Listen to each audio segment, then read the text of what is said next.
Welcome to Unauthorized Access, the pod that tells you what's going on in incident response today. My name is Sadia Mirza, and as usual, I'm joined by my co-host, colleague, and occasionally funny friend, Kamran and Sadia. So Kamran, today is a very special day. You know, normally I always let you introduce our guest because you're much better at it than I am, but you know I can't let you do that today. Well, you are right, Sadia, because but for Ron, this podcast would not be possible. And I'm sure Ron would have many things he'd rather be doing right now than being on this podcast. So I will have you introduce Ron so any ire that he has is directed toward you and not me. So take it away, Sadia. Cameron, you weren't supposed to say that it was Ron. That was my part, but that is what I will do. So today we have Ron Raether on our podcast. Ron leads the privacy and cyber practice at Trout & Pepper. So look, he's kind of a big deal, but honestly, you would never know that if you met him in person. Ron is truly one of the most humble, supportive, encouraging, genuine, and kind person that I've ever met. He's an incredible mentor, the greatest supporter, and now I often joke about that he has become my dad because my greatest fear in life is to ever disappoint him. So Ron, usually me and Cameron spend the first 20 minutes not letting our guests say anything and just telling people about you. But I think it would make sense for you to share a little bit about yourself, your background, and your area of focus these days. Well, thanks, Sadia and Cameron. Great introduction. You can obviously tell that my astrological sign is Gemini, because between the two of you, I think I got ire. I got supportive and compassionate, but then you're afraid that I'm going to treat you like a child. So there's obviously many different aspects of who I am and my personality. We'll treat that to my astrological sign and not any schizophrenia or any other diagnosis. But I've had the real fortune of being in this space before anyone knew it really existed, and there weren't many practitioners. And by this space, I mean not just privacy and cyber, but technology generally. Because of my emphasis on technology, I've had lots of amazing opportunities to work on fascinating cases with clients on issues that really were cutting edge and continue to be cutting edge, including one of the first incidents that happened in 2005 that required a response under California law. At that point, there were no other breach notification laws other than California. And since that time, being engaged in not just incident responses, but regulatory investigations, litigation, including up to today, having the honor of being able to represent companies in a variety of different privacy and cyber litigations. Well, thank you for your introduction, Ron. And I too am a Gemini, and so I certainly understand the schizophrenic response that I seem to give to people. But I want to talk today about consumer breach notices. As IR attorneys, Sadia and I often write data breach notices or consumer notification letters. Oftentimes, we will get calls from people that receive those letters, and they will ask lots of questions about the letters. But we're really interested in getting your perspective on consumer breach notices, because as a litigator, you get to see how it's interpreted by plaintiff's counsel, how it's interpreted by judges and juries. And so from your standpoint, can you tell us your view on the notification letters and how the incident response counsel should be approaching drafting those data breach notification letters? But I think my perspective on this question has changed over time. So obviously in 2005, when we were putting a notice letter together, and there was litigation that arose relative to that, I had one perspective.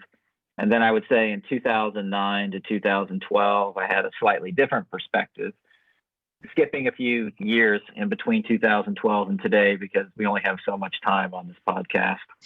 If I look at the question today, it's actually evolved, at least my thinking has. The notification letter does set sort of a cornerstone in how the company begins to communicate with the public with respect to what happened. I think for a long time, attorneys and others led by fear, and fear was a vast motivator, not just in incident response, but frankly, the cyber market generally. That may sell for some people. But I think we need to take a different perspective on not just notification letters, but the process itself. So from working with the CISO to getting the right cybersecurity practices and procedures in place, preparing for incident responses, the investigation, all the way through to how we begin to communicate what we're learning out to consumers, regulators, and the like. And to me, at the end, what that means is honesty. We need to start communicating in an honest, forthright manner. That may not work for every incident. As you guys know, the vast majority of them don't turn to litigation. But for those that do turn to litigation, what I want to see in that notification letter are facts. Be honest. If we have to give a notification and we're not yet sure about certain details, we shouldn't make statements in the notification letter just to check a box. Right, so we need to pay attention to making sure that while we're meeting the statutory obligations, while we're trying to help address public relation issues for the client, while we're thinking about and anticipating what the reaction might be from the public, at the end of the day, it needs to be honest. So Ron, I didn't know that both you and Cameron were Gemini. And so while you guys were talking about important things, I quickly Googled the Pisces and Gemini compatibility. And I need you guys to know that it says that Pisces is a highly passionate sign, and they might be wounded when bold Gemini talk without considering. And so I just want you guys to think about that a little bit. So now I have to go back over all our prior conversations. Now you have to think about, I need you to know that I'm a Pisces, and actually this is very insightful for both of you. So we'll table that conversation. So I was on a panel recently at NetD, and we talked about, it was called To Notify or Not Notify. And one of the things that I had talked about, and based on our conversation before, was giving in the notification, writing out the facts, or being more transparent about what happened. Jamie Singer from FTI was on the panel as well, and she raised some concerns from more of a PR perspective about being too transparent and balancing those issues. And the context of the discussion we were having was about ransomware like payments. And she said, look, that might not be helpful from a PR perspective. But what are your thoughts on, being transparent in a notice and then also balancing the PR concerns? So let me back up for a moment. And I think a lot of those issues were germane if we look at the time frame, let's say prior to really 2020. And by that, I think the industry and anticipating how individuals might react led to a need for a certain amount of caution. As I think about the issues today, we have to start from the premise that not every matter results in litigation, but almost every notice, as you guys know, is reviewed by a regulator. As I think about your question and I think about how we ought to frame our notices going forward, it's with those audiences in mind, which ultimately to me means what we don't want to have happen is getting caught in a half-truth or signaling to third parties that there's something we're hiding because of an omission from what they might typically see or what they would expect to see. That being said, it goes back to something we've talked about many times before. I'm not a big fan of using the same form over and over. And that means and requires us to take a considerate look at the specific circumstances of the incident we're addressing, and then projecting what might be around the corner with respect to this client, this incident, these facts. Are we going to get further inquiry? Who's that inquiry going to be from? So, for example, being candid and open might actually divert some audiences from overreacting to an incident that otherwise might be seen as typical. I won't use the typical lawyer answer that it depends, but I just did without saying it. But what it does sort of lead us to is the need for a thoughtful presence, the need for looking around corners, the need for anticipating who's going to be the audience and then crafting the notice consistent with what we're trying to accomplish in that particular instance. I think, Ron, it's an important point that you bring up. And one thing that I always harp on is right, knowing your audience. And you've talked about potentially if the letter goes to litigation, and certainly that's one potential audience. The other audience, of course, is the regulator. How do you balance the regulatory and legal audience with the actual consumer?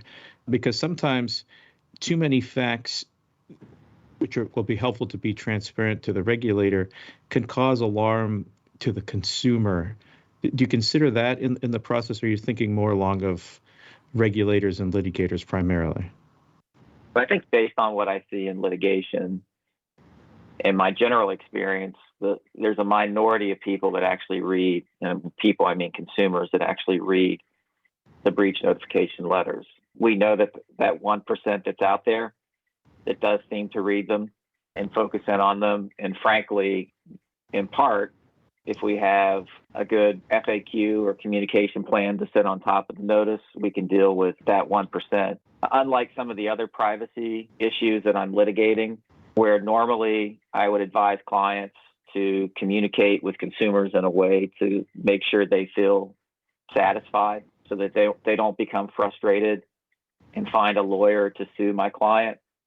In my experience, the breach notification litigation isn't resulting because a consumer is upset about the breach notification letter, or frankly, they're really upset about what my client may or may not have done with respect to information security. Instead, what we see are individuals who repeatedly are willing to be class representatives, oftentimes regardless of whether there was any real harm, and certainly in my experience, no causation between the incident that notice is being provided about and any experience that individual is having, let's say with respect to identity theft or unwanted emails, solicitations, and the like.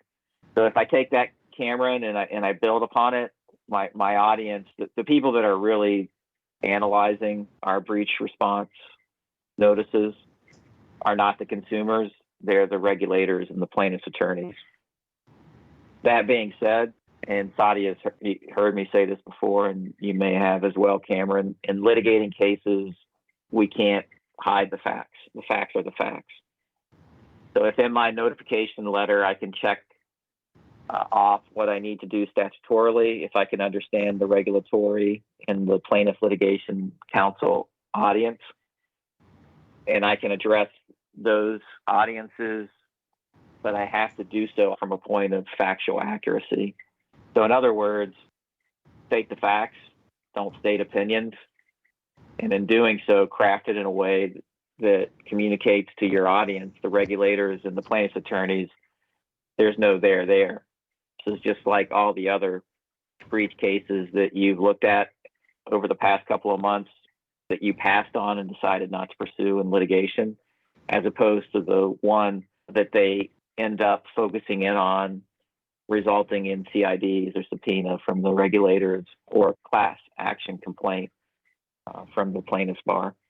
So two things, Ron. One, as I always tell Sadia, after I have a conversation with you, I walk away learning something very valuable, and that was a very valuable response. So I appreciate that. I've never heard that. I've never heard that. But that's, go ahead, Kamran. and two, my apologies to Sadia, because I of course went off script and I'm probably throwing her off. So I will get back on script here, Sadia, to ask you, Ron, is there something in notification letters? Because often you're not involved in the letter writing process. And so if you were able to write a letter, aside from what we've talked about in terms of being factual and being honest and not creating the appearance of hiding anything, is there any other type of content that if you're going through a litigation, you might think to yourself, gosh, I wish the notice had said this and that would have alleviated this whole side issue or would have helped us in a certain way in the litigation? Is there anything that comes to mind that you would generally like to see in the notices that isn't there typically?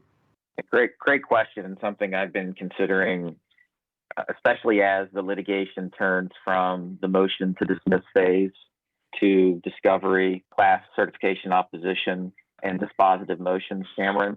So in other words, as you guys probably all know, because of the continuing standing gifts that the Supreme Court kept giving us, many of the breach litigation cases didn't survive the motion to dismiss phase, and if they did, they were quickly settled given how few actually made it past that point.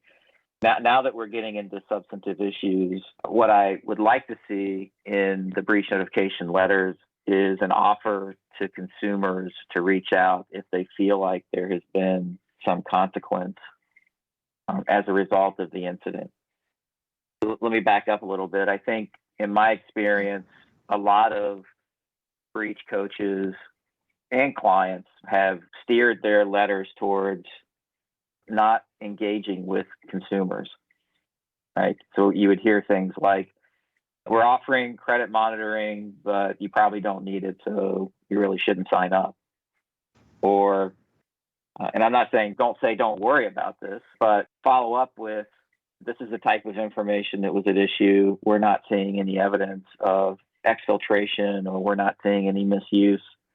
But if you happen to feel or have any experience that suggests there is a connection, please reach out to us immediately. And we know that the response will be deafening, right? Not a lot of people, in my experience, can actually connect identity theft or other experiences they're having to a specific incident. And those that will probably can have those concerns or issues addressed through whatever identity theft prevention tools and services we're offering as part of the incident response. In other words, by having that in the notice and by having a record evidence of how little impact the incident actually had on consumers, by giving that opportunity for consumers to reach out, because we know very few of them will, it will help me in defending the case, including opposing class certification. I think you can almost guess what the response would be. But Ron, what type of information do you see in breach notices now that plaintiffs' counsel focus in on and try to use it to their advantage? I guess so. The question is, what should we be steering away from? I think your point was giving the facts. Don't discourage consumers from taking steps to protect their information or reaching out. But what do you see in notices that aren't necessarily helpful? So it's normally where the notices start to steer towards advocacy or opinions. I think, Sadia, if you break that down into something specific, it could be anything from the standards or whether the standards were met or not met with respect to sound information security practices. It could also be in making overstatements in the notice letter with respect to what happened or what did not happen. So it doesn't really diverge from the need for honesty and candidness. I think when companies and their advisors try to be too cute, play too much with the facts, try to spin them too much in a certain way, when it ends up that spin is not factually accurate, that's when the breach notification letter presents problems for us in the litigation. Every time Kamran and I are drafting these notices, it is incredibly helpful to us to have, Ron, you and a team of litigators who have a lot of experience in the breach litigation perspective, because oftentimes we're writing something and it'll come up, your name will come up, and I'll pull from what I've learned from the cases we've worked on together. And it really does change, I think, how we would approach it. And we deal with other breach coaches, especially nowadays when we're doing B2B incidents. So we're working closely with maybe another company that was, let's say, a service provider. I think a lot of attorneys that work solely in the IR space and don't have the litigation perspective, they don't necessarily appreciate things that you talked about today. So it's definitely, it's a good viewpoint, something that people need to take into consideration. Well, it's been a pleasure to be able to have this conversation. Despite the opening and the Gemini reference, I really appreciate the collaboration, the candidness that we're able to have in sharing ideas and providing, an approach that I think enriches our client experience, because it's not just limited to one silo or another in terms of the experience that might be brought to an incident. And the market's changing. That's been my experience since 2005, is that what worked for me in 2005 didn't work for me in 2012, and what worked for me in 2012 is not going to work in 2022. And so we got to keep evolving and changing and being thoughtful about what we do when we advise our clients in the space. We're running out of time, so there's two things that I need to end with. One, as I continue to read about Pisces and Gemini, I also wanted to quote this part, that Pisces are imaginative and sensitive, and Gemini must be careful not to hurt their feelings. These are all, I'm going to send both of you guys this article after this. But the other thing I need to end with, Ron, thank you so much for taking time to be on the podcast. You also drafted or part of an incredible article published on Law 360 that covers these same issues. We're going to link it under this podcast. It was the effective strategies for consumer breach notifications. And it talks about a lot of the points that were covered today. So if anyone wanted to read that, certainly reach out to me, Kamran, or Ron, and we can send that over to you. Ron, as you know, because I know you're a very devout listener to Unauthorized Access, we end every episode with a trivia question. It seems only appropriate for today's trivia question to be, what is Ron's zodiac sign? There's no way you missed it at this point. But the first person to respond with the correct answer at incident.response@troutman.com will win this month's prize. Again, the email address to send your response to is incident.response@troutman.com. Thank you for everyone for listening today. We hope you tune in to the next episode. Thank you for your time, Ron. I really learned a lot. Thanks, everyone. Have a wonderful day. Copyright Troutman Pepper Hamilton Sanders, LLP. These recorded materials are designed for educational purposes only. This podcast is not legal advice and does not create an attorney-client relationship. The views and opinions expressed in this podcast are solely those of the individual participants. Troutman Pepper does not make any representations or warranties, express or implied, regarding the contents of this podcast. Information on previous case results does not guarantee a similar future result. Users of this podcast may save and use the podcast only for personal or other non-commercial educational purposes. No other use, including, without limitation, reproduction, retransmission, or editing of this podcast may be made without the prior written permission of Troutman Pepper. If you have any questions, please contact us at troutman.com.